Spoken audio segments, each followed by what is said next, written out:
Bugün oyandım və görürəm ki, hamı sosial şəbəkədə bölüşür ki, mən oğluma atasız qız almaram mövzusunu.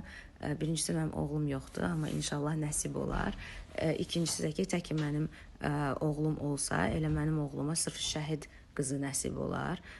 Sırf namusu ilə, qeyrəti ilə atası olmayan, bəlkə də rəhmətə gedən bir kişinin qızı nəsib olar.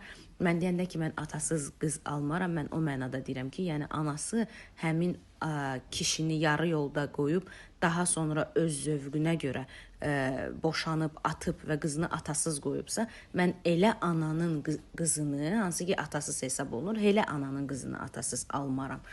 Amma belə inşallah oğlum olar, baxarıq, alanda, almayanda görərsiniz. Yeri gəlmişkən mənim özümün atam yoxdur. Ona görə də əlinizdə kəsilmiş, önü göstərilməmiş kadrları paylaşmayın, ayıbdır. Bəzən həqiqətən də mən elə verilişimin adı ki, sözün bitdiyi bir anda oluram. O qədər həyatım boyu mənim hədəfim olub ki, atasız qızların yanında olum və bunu bilənlər bilir.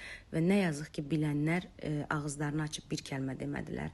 Və nə yazıq ki, həmkarlarım belə, hansılar ki, sosial şəbəkədə tanınırlar, məni tanıya-tanıya, məni bilə-bilə bir propaganda aparırlar. Amma mən yenə də deyirəm, məni onsuz da tanıyan tanıyır və mən hər zaman atasız, namusuyla övlad böyüyən, rəhmətə gedən, şəhid olan atasız qızların mən gözlərindən öpürəm və hər zaman da yanındayım. Həmişə də olmuşam. Bu mənim boynumun da borcudur. Çünki elə birinci yetim burada özüməm, birinci atasız elə mənəm.